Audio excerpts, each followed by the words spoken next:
Hello and welcome to the second part of the Minnesota Kernza Growers Meeting Agronomic Research Update slides. My name is Mitch Hunter. I'm a postdoctoral researcher at the University of Minnesota working on Kernza agronomics. And today I'll be mostly focusing in this part of the update on legume intercropping and dual use of Kernza for both grain and forage. And I just want to say right now that I'll probably be using the terms Kernza and intermediate wheatgrass interchangeably throughout the rest of this presentation. So focusing on legume intercropping first, some of the goals with these studies are to understand if we can get some benefits from having legumes intercropped with intermediate wheatgrass, particularly around providing nitrogen to the Kernza, as well as just the benefits of having more than one species in the field, getting away from the monoculture. And so I'll be presenting some of the results from studies that we've done looking at this practice. First of these studies was funded by the Minnesota Department of Agriculture, took place in two locations in Lake of the Woods County and Roseau County in northern Minnesota. And we looked at 4 different legume species: alfalfa, Canada milkvetch, Illinois bundleflower, and white clover. They're all perennial species, and the Canada milkvetch and Illinois bundleflower are both native perennial legumes. So to jump into some results, what we saw is that in that first production year following planting, the legume intercrop only reduced grain yield in one case, and that was with the alfalfa. So particularly in Lake of the Woods County, you can see that really substantial drop in Kernza grain yield when we had alfalfa as an intercrop, but also a bit of a drop in Roseau County as well. Otherwise, the other legumes didn't do too much to affect Kernza grain yield. You can see a little bit of a trend in Roseau County where they tended to increase Kernza grain yield, but that was not statistically significant. When you plot this out with legume biomass at grain harvest on the horizontal axis, and then Kernza grain yield on the vertical axis, you can see that generally there was a relationship where increasing legume biomass tended to decrease Kernza grain yield. In reality, what we see is that at low legume biomass there wasn't much of an effect, but then when we saw large amounts of legume biomass, there was just too much competition between particularly the alfalfa and the intermediate wheatgrass, which depressed the growth of the Kernza and Kernza grain yield. We did another study funded by IRE. This one took place in 5 locations across the state of Minnesota from south to north. And in this study we had 3 treatments. We had a Kernza alfalfa biculture, we had monoculture Kernza, as well as monoculture Kernza with the fertilizer applied, and that was just a urea nitrogen fertilizer. What we saw is that the alfalfa intercrop tended to reduce intermediate wheatgrass straw yield, where adding nitrogen fertilizer tended to increase it. So as you can see in year 2, this dark bar is the biculture of alfalfa and intermediate wheatgrass. It's a bit lower than the monoculture on its own, but then the highest was the monoculture with fertilizer. Again, in year 3, the monoculture with fertilizer did best, and by year 4, still the fertilized monoculture is doing best as far as straw yield. The biculture is next, and then the monoculture is worst. And so that's suggesting that the alfalfa in that biculture is supplying some nitrogen to the Kernza in those plots, and enabling them to produce a higher straw yield. We also saw that the alfalfa intercrop reduced grain yield in that second year. So here again, the biculture has the lowest grain yield, monoculture is substantially higher, but then the monoculture with additional fertility, nitrogen fertility, is the highest. In the next year, there weren't too many differences, and then by the 4th year of production, what we can see is that the biculture and the monoculture with fertilizer were actually producing the same amount of Kernza grain yield, whereas the monoculture on its own was producing the lowest amount. That's suggesting that the monoculture that had not been fertilized was drawing down the nitrogen fertility in those plots, not able to produce the grain yield based on nitrogen limitation, whereas with the biculture in place with the alfalfa, that nitrogen fertility was amended. So we also saw in this study that in that biculture, where we had the alfalfa, the Kernza itself had higher phosphorus and potassium uptake, and especially in the plots where the alfalfa established well. So having the alfalfa in those plots was actually making phosphorus and potassium more available to the intermediate wheatgrass, as well as providing additional nitrogen. Okay, moving on to the next practice of mechanical forage harvest. I'm going to go over this quickly again. I believe that Jake Youngers mentioned this in the first part of this research update, but briefly, to orient you to the Kernza life cycle, it's typically planted in August, establishes that fall, overwinters, and then it just goes to grain in early August with no harvest in between. We take the grain then, and then it regrows, and again goes dormant over the winter. So in the context of this dual use for forage and grain production, this essentially constitutes our no forage harvest control. This is basically our baseline. And so what we do when we want to take a forage harvest as well is that we can come in the spring and do a spring cutting just to the vegetative matter before the stems have elongated. Or we can do that in the fall. The regrowth following the August grain harvest can be harvested for forage as well. Or you can take a cutting in both spring and fall. And those will be the treatments that I'll be talking about for the rest of this update related to both mechanical forage harvest and grazing. Now, the critical thing when taking a mechanical forage harvest or grazing Kernza stands is to be careful not to cut off the growing point in the spring. So the growing point is where the seed head is developing, and if you remove that, then you remove any possibility of getting grain yield from that tiller in that year. And so what we try to do is harvest in this early vegetative stage, or I guess in the vegetative stage, maybe towards the end, just before elongation occurs, when the growing point is at or near the soil surface, and there's little risk of damaging it or removing it. If you wait until the Kernza is elongating, then you're at a much higher risk of cutting that growing point off, and again, losing your opportunity for grain yield in that year. Some of the reasons we're interested in this is we think there's some good potential to add additional income streams for Kernza production from some of this forage and biomass. And in the spring and fall, we've seen very high quality forage coming off. So pretty high levels of crude protein, high relative feed value, especially in the spring. However, the yields haven't been, too high. They've ranged. They can be substantial, but they're not nearly as high as what we see in the summer, when you can get really high levels of the straw yield. And this can be used like traditional small grain straw, but it's actually a higher quality product with more crude protein and a higher relative feed value, which means there might be some additional opportunities to use this in feed rations, especially dairy total mixed rations. So the first trial I'll be talking about here is what we call the clipping trial. It took place in Morris, Minnesota. And an important piece of context for this trial is that it was done in a field with poor soils, and so we had pretty weak stands, and that affects how the stand is responding to our clipping treatments. Those treatments, again, were just a basic no forage harvest control, and then a forage harvest in spring or fall, or both spring and fall. And as far as the forage biomass that we got, we saw that increased in the spring between 2017 and 2018, which makes sense given that those stands were far better established going into their second spring than when they had just been seeded the previous fall. And we saw the opposite pattern in fall forage, which we would attribute primarily to weather. So if you remember the fall of 2018 in Minnesota, it was wet and rainy and cool, and that pretty much hit just as soon as we had harvested the grain.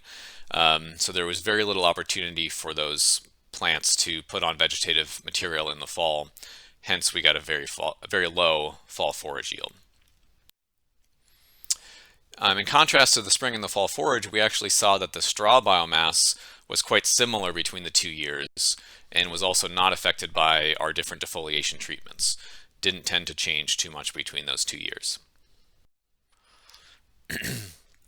We also saw that the spring forage harvest unfortunately tended to increase weeds in the second year. In the first year, it looks like there's a trend where the spring forage harvest decreased weed biomass. That's not statistically significant, however, whereas in the second year, we see a pretty large increase in weed biomass. I just want to point out, because you're going to be seeing a number of charts like this, in the later years, you'll see each of one of our 4 harvest treatments represented. But in that first year, when we did our grain harvest, we hadn't yet done the fall defoliation. So we combined the none, the control treatment, and the fall, as well as the spring and the spring plus fall, because those 2 groups of treatments had been treated exactly the same way. So that's why these bars are going to look different in the first year of the study compared to the later years of the study. We also saw in this clipping trial in Morris that our grain yield was not affected by forage harvest, at least statistically speaking. So that suggests that you can harvest forage in the spring of the very first year of production without reducing grain yields. However, we do see a slight trend towards lower yield following that spring forage harvest. So in 2017, we see this difference.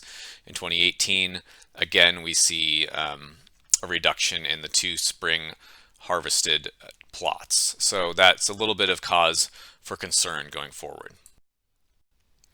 And one of the reasons we might be seeing that is that, at least in 2018, we can see that spring clipping reduced spike number in those plots. So that suggests that we may have clipped those plots a little too late when the stems had started to elongate, or perhaps a little bit too severely so that we just damaged those stands too much.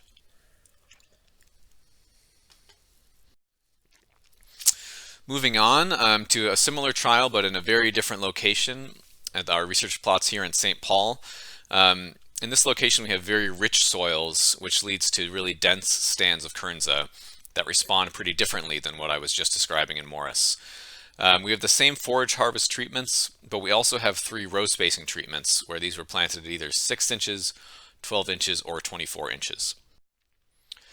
And across the 3 years that we have the total forage yield for, you can see that that yield was relatively stable at about a ton per acre. Now this is only the spring and the fall added together. It does not include the summer straw production. So this would be the higher quality forage that could be, a major component of a ration on its own, if not a full diet for a ruminant animal. We saw as well that the narrow row spacing resulted in higher forage yield, and that's across all 3 years. So not surprisingly, when you put those rows closer together, you're going to get more biomass out of that field. This is especially true in the beginning. Towards the end of this study, those plots had filled in and there really wasn't a difference. But when you add it up over the 3 years, the increase that you got in the first and second year means that the narrower row spacings provided more forage yield. We also saw that taking 2 forage cuttings maximized the total forage production. Again, this is the sum of the 3 years. So it was pretty similar if you just harvested in the fall or just harvested in the spring. You got quite a bump if you harvested in both spring and fall, which makes sense given that you were taking more harvests per year. However, we saw that that double cutting treatment tended to reduce stand vigor in the long run. So this is on the left, the spring forage yield. You can see in 2016 there's no difference, but in 2017 and 2018 we had less spring forage yield in the double cutting spring-fall treatment. And we saw a similar pattern in the fall forage yield, so they weren't different in 2015 and 2016, whether you just harvested in the fall or at both time points. But in 2017, we got substantially less fall forage yield when we were harvesting both spring and fall. We also saw that harvesting forage reduced straw yield in the first and fourth years and increased it in the second. And you can see that here in 2015, the spring forage harvest reduced straw yield. We may have been thinning the stand a little bit too severely as far as straw yield is concerned in that year. In 2018, a similar effect. Whereas in 2016, we see a bump from all of the forage harvest treatments in our straw yield. And that illustrates, I think, that as the Kernza stand develops over time, the physiology and the responses to management are going to change and be a little bit variable. So we definitely have a bit more to learn on how these defoliation treatments affect the physiology of a stand as it ages. We also saw, similar to the forage production, that the widest row spacings resulted in lower straw yield. Again, this is the sum of 3 years, and similar logic here, that there's just a lot more open ground out there in the field in those 24-inch row spacings than in the narrower row spacings. And finally, we saw that forage harvest was actually kind of a win-win in this situation, in that not only did you get the additional income stream from forage, but you also got a boost to your grain yield. So in 2015, you see where the plots were harvested in the spring for forage, quite a bit higher grain yield, and we would attribute this primarily to a reduction in lodging in those plots in 2015. Again, in contrast to Morris, this is a stand and a soil that's got a lot of fertility, a lot of nitrogen availability, and so where we didn't do a spring harvest, we saw high lodging rates, which tended to reduce grain yield, and where we did the spring harvest, we reduced some of that competition within the stand and didn't see nearly as much lodging. The similar effect happened in 2016. In this case, it wasn't due to lodging.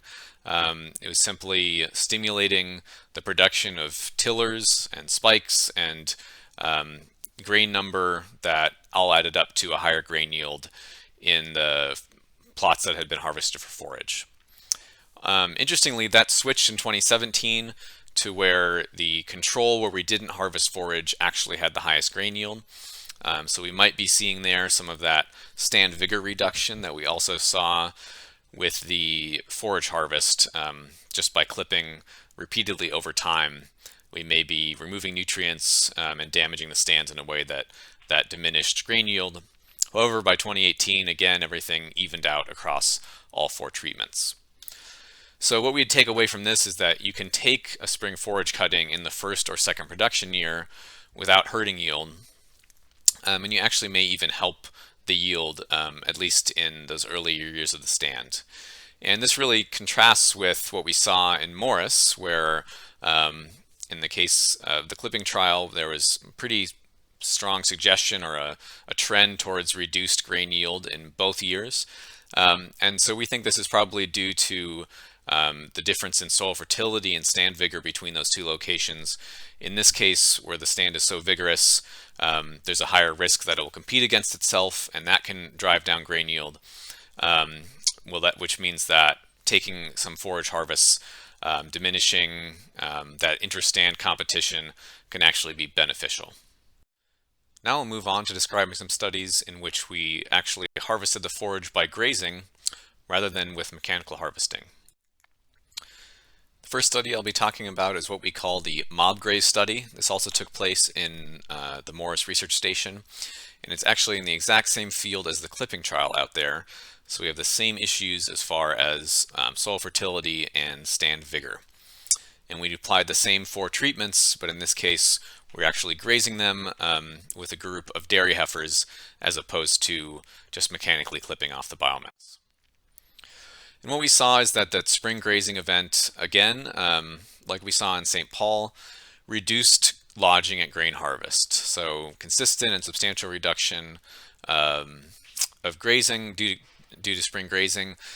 However, this was not a major factor in determining or improving grain yield because overall lodging incidence was low. Even in the ungrazed treatments, it was only 10 to 15 out of a scale of 100.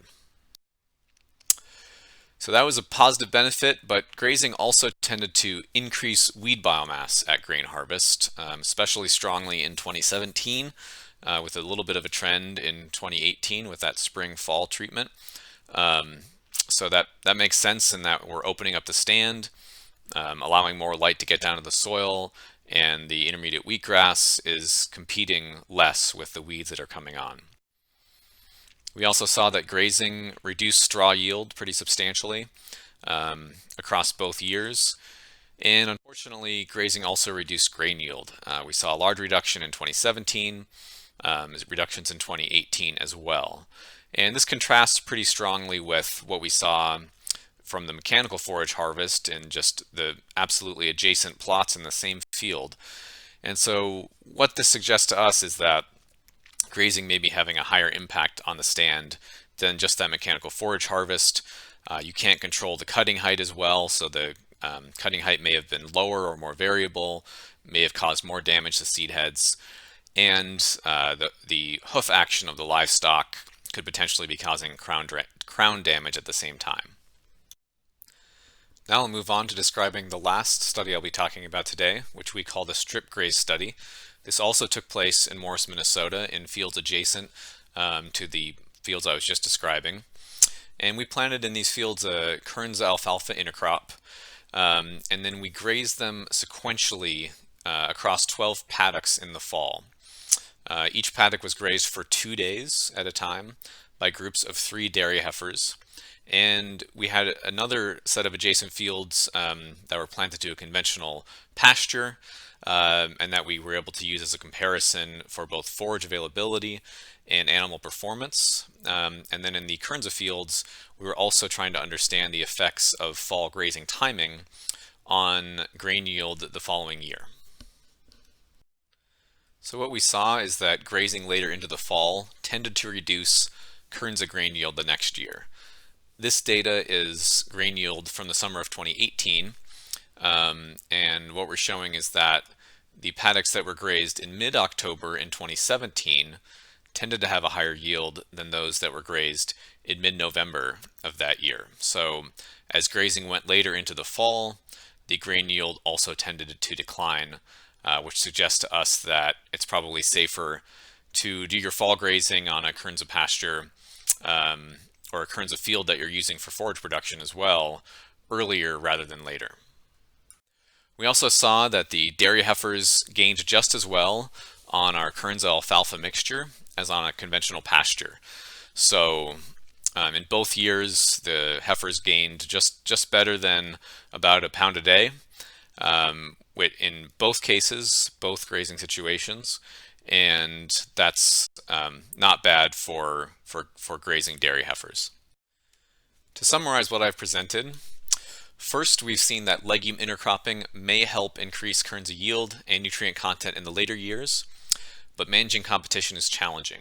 So we have more work to do to determine the right legume species and varieties, seeding rate and row configuration and other variables that can help us get the benefits of legume intercropping for nutrient availability without having too much competition and reducing intermediate wheatgrass grain yield. We also saw that dual use management has the potential to provide decent yields of high quality forage biomass, as well as large amounts of valuable straw that can be used as a feed as well. And that in our studies, both narrow row spacing and double cutting, so when you cut in the spring and the fall, help to maximize forage biomass yield. We saw that in a vigorous stand, our forage harvest can help increase grain yield. So that's a nice win-win where not only do you get a second income stream from your Kernza stand, but you also may get higher grain yield. But we also saw that forage harvest can depress grain and straw yield in weaker stands.